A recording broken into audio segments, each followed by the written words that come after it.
So Nisha, what's your favourite movie where you can see an actor's dong? Obviously Hollowman. Better be. Kevin Bacon's big invisible penis. So funny. Fucking love my job. The film Hollowman is perhaps best remembered as that movie where Kevin Bacon plays a dickhead who turns invisible. An effect that was achieved by scanning and, to quote, every inch of the actor's body, including his big honking bacon dong. But before we discuss the big honking bacon dong, we should probably spend a few minutes discussing how they achieved the effects in Hollowman, because they were considered groundbreaking at the time and earned the team behind them an Oscar nomination. Yeah, to say it's a film that's filmed in 2000. Yeah, around then. The effects to turn Kevin Bacon into a skeleton man are pretty impressive. Yeah, because he does spend a good deal of that movie just a big screaming skeleton. And something I should point out is that those effects were largely the result of director Paul Verhoeven, who had a very specific idea in mind for the film and how they were going to achieve certain shots and the effects that he wanted. And according to the visual effects team, while the effects that Paul Verhoeven insisted upon were theoretically possible, they had no idea how to achieve them. And that's one of the reasons they earned that aforementioned Oscar nomination, because the stuff they did broke new ground. Okay, so... There's a fire alarm going off in the office. I don't know if I have to leave right now. Maybe you should, Let's just give in it a minute. case. Let's get it set. Okay, I think it was a test. So Paul Verhoeven had a lot of ideas for this film, and you said that did, yes. it made filming quite difficult. Yeah, that's because one of the things he absolutely insisted upon is that Kevin Bacon be present for every scene in which he's supposed to be invisible, something he felt gave the things Bacon's character was doing more weight. And according to Verhoeven, one of the key reasons he did this is because he looked at early test footage where Bacon wasn't there, and they just asked actors to pretend that he was. The footage didn't look very good. For example, like, oh, you're in a fight scene with an invisible man, pretend he's punching you. It's very difficult to pretend to react to a hit that you don't know is coming and you can't see. So yeah, it must be difficult to react to something that is not actually there. Yes, and it's something that skilled directors like Paul Verhoeven can get around via use of more practical effects. And an example that I like to use of how poor special effects can be when the actors don't have anything real or tangible to respond to when you're filming is the movie Transformers: Age of Extinction.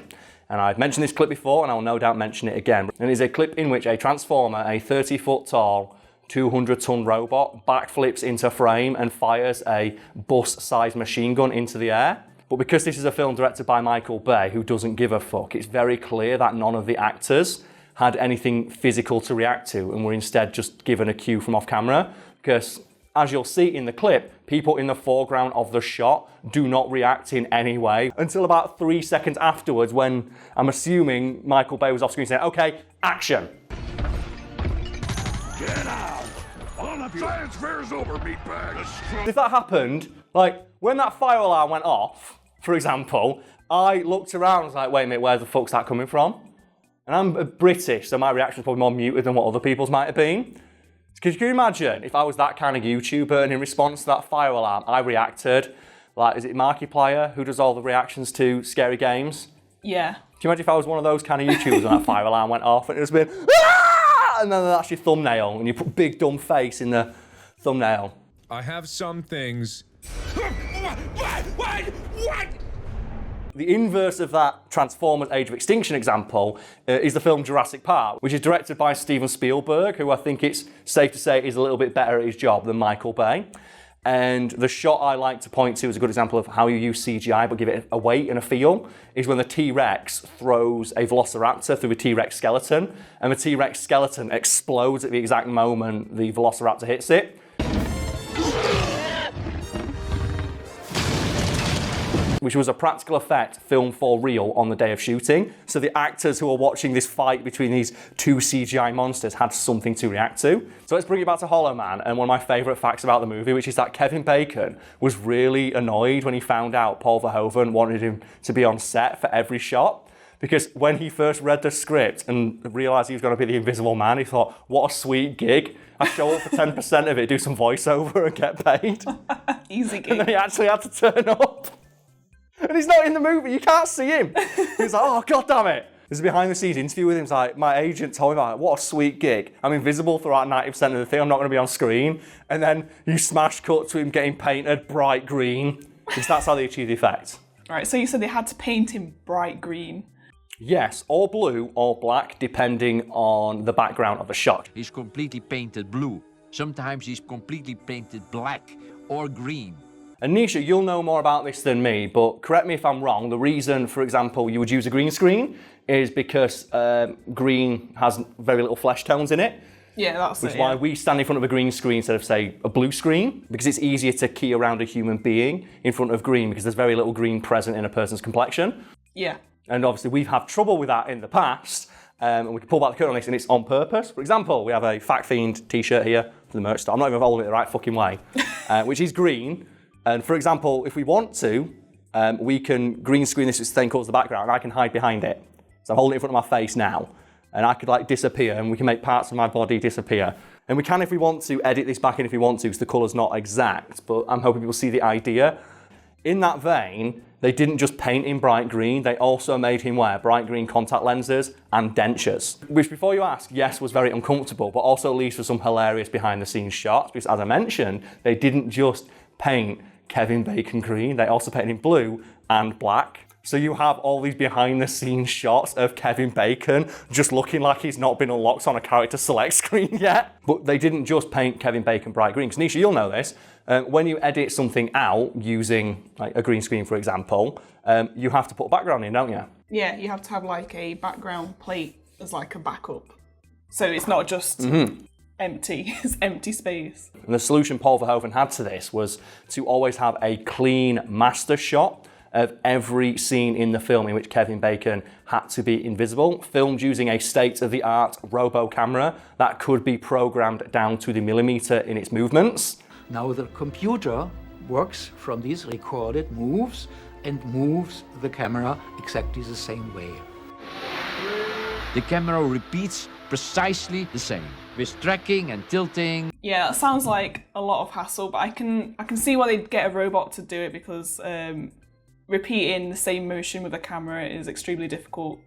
Yeah, and a single nudge in one direction would completely ruin the effect, because you need the background to be exactly the same between takes. So you can only be achieved with a robot. But the problem was the robot was so precise that any change they wanted to make to the storyboard would cost tens of thousands of dollars, because they'd have to reset everything and redo all the special effects. So every shot in the movie that featured invisible Kevin Bacon was meticulously planned out. And as I mentioned, some of the stuff Paul Verhoeven wanted to do with the invisibility effect was stuff the visual effects team didn't even know if they could fully achieve in the way that he wanted. For example, the shots of him walking through smoke.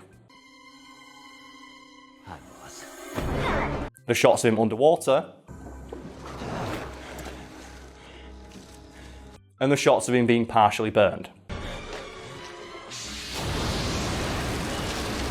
Those shots ended up looking really good, so how did they actually achieve it?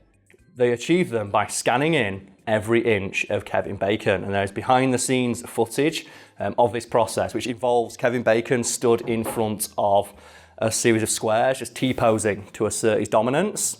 So they can take accurate to the millimeter measurements of his body, with which they then constructed a fully CGI Kevin Bacon, which they could then add various effects to after layering it on top of green screen Kevin Bacon. We'll do away with them completely and put in a fully synthetic model in there. I've got that image of him doing the T-pose in front of me, and he's wearing underwear. He is, yes. So how did they get his penis in the film? Well, that's the thing, because people out there might be having the same thought that Nisha is. Like, yeah, I definitely remember Kevin Bacon's Invisidong is in that movie. And to prove that, here are some clips with the Fiend logo over the penis, because we don't want to get this thing demonetised.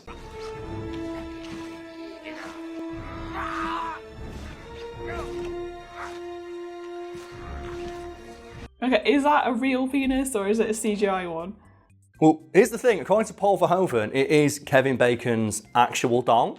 And he's revealed in an interview that they did indeed scan every inch of Kevin Bacon's body, including the genitalia. And according to Verhoeven, they were so committed to modelling CGI Bacon as accurately as possible, they went as far to measure the thickness of his fingernails, which suggests that they modelled Kevin Bacon's penis with a similar level of accuracy. I can imagine like a lot of male actors would be quite embarrassed to do something like this. I think just a lot of males in general, and I should address the fact there have been rumours swirling since this movie was released that Kevin Bacon used his star power to increase the size of his CGI dong on screen, which you can choose to believe or not believe, but I personally though do not believe that Kevin Bacon did that, because he seems to find it hilarious that people pay money to go watch movies where they just are confronted by his big swinging dong. And he actually enjoys his idea so much that he has actively campaigned to put more penises in movies and on TV. It's a joke video that he made, but the message behind it is quite sincere, and it is, you turn on Game of Thrones and you've got female actresses getting the tits out every other week, but male actors are afforded the same privilege. Like, male actors can't get their wang out, and that's not fair. And there's this little breakdown where he's talking about all the movies in which you see his penis, and he says, yeah, man, Hollowman, my dong's flopping out all over the time, it's great. People pay to see my wiener, I love it. I aspire to have that level of confidence and swagger. God bless you, Kevin Bacon. So Nisha, people might not know this or even believe it given the production quality of these videos, but your background is in film and visual effects, is it not? Yes, it is. And how annoyed do you get, or how annoyed did you get when you got brought onto the channel and I told you, yeah, we make it look shit on purpose? To be honest, I didn't get annoyed because the course that I did wasn't really that fulfilling. So I don't feel like I learned a lot from it, and I don't feel like I would have enough skill to do something of the professional level. Like you would see like Avengers and stuff like that. I would not be able to do that.